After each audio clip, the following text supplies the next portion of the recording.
안녕하세요, 독자님들. 여러분의 경제길잡이 경제용입니다. 네, 안녕하세요. 2025년 6월 2일 월요일 이 서울경제신문 일면 기사들 오늘 저희가 아주 쉽고 깊게 파헤쳐볼 자료인데요.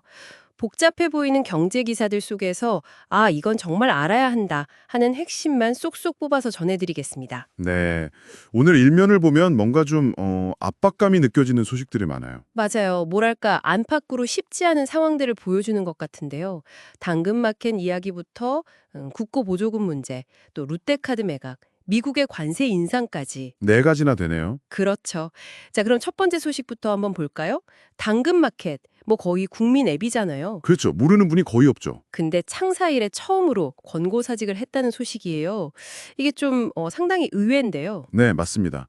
이게 아무래도 그 성장세가 계속될 것 같았던 기업이라 더 충격이 있는 것 같은데요.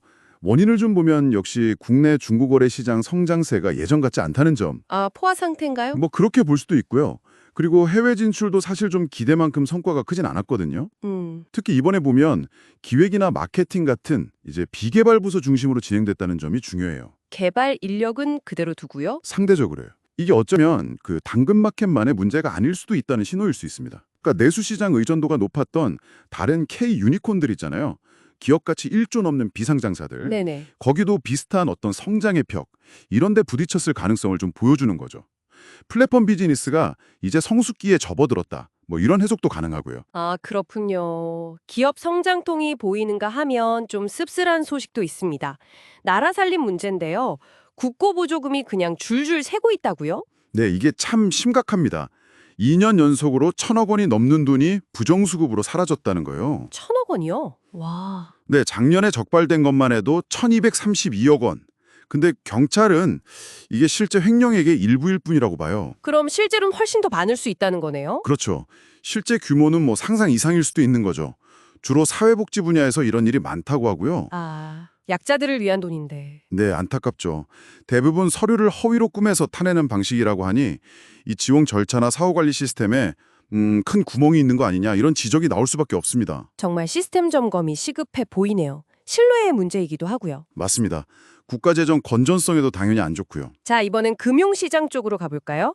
우리은행이 예전에 투자했던 롯데카드 지분을 다시 판사는 소식이네요. 네, 2019년에 우리은행이 롯데카드 지분 20%를 샀었거든요. 네.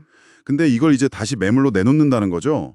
지금 롯데카드 경영권을 가진 사모펀드 MBK 파트너스라고 있는데 여기서 롯데카드 전체를 팔려고 하거든요. 그럼 우리은행 지분까지 같이 묶어서 파는 건가요? 네, 맞아요.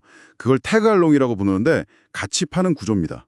근데 여기서 좀 흥미로운 점이 가격이에요. 가격이요? 네, 한 1년 전만 해도 매각 가격이 뭐 3조 원 얘기도 나왔었거든요. 와, 꽤 높았네요. 그렇죠. 근데 지금은 2조 원 중반대, 이 정도까지 떨어진 걸로 파악됩니다. 많이 떨어졌네요. 왜 그런 거죠? 이게 단순히 롯데카드만의 문제는 아닌 것 같고요. 지금 카드 산업 전반적으로 수익성이 좀 안 좋잖아요. 네, 그렇죠. 경쟁도 치열하고. 네, 그런 전반적인 상황이랑 앞으로 전망에 대한 시장의 좀 냉정한 평가가 반영된 결과다 이렇게 볼 수 있겠습니다. 알겠습니다. 자, 마지막으로 해외 소식인데요. 미국 트럼프 대통령이 또 한 번 일을 낸 것 같습니다. 철강이랑 알루미늄 관세를 지금 25%인데 50%로 올린다고요? 네, 그것도 당장 오늘부터 시행한다고 발표했어요. 정말 갑작스럽죠? 와, 50%면 거의 2배인데 오늘부터요? 네, 그야말로 폭탄 선언입니다. 우리 철강업계는 뭐 상당한 추가 타격에 불가피해 보입니다. 이유가 뭔가요? 갑자기 왜 이렇게? 트럼프 대통령 주장은 기존 25% 관세에 허점이 있었다. 이걸로는 부족하다. 뭐 이런 건데요. 50%까지 올려야 외국 철강 업체들이 미국 시장에서 완전히 밀려날 거다. 이렇게까지 얘기했어요. 굉장히 노골적이네요. 그렇죠.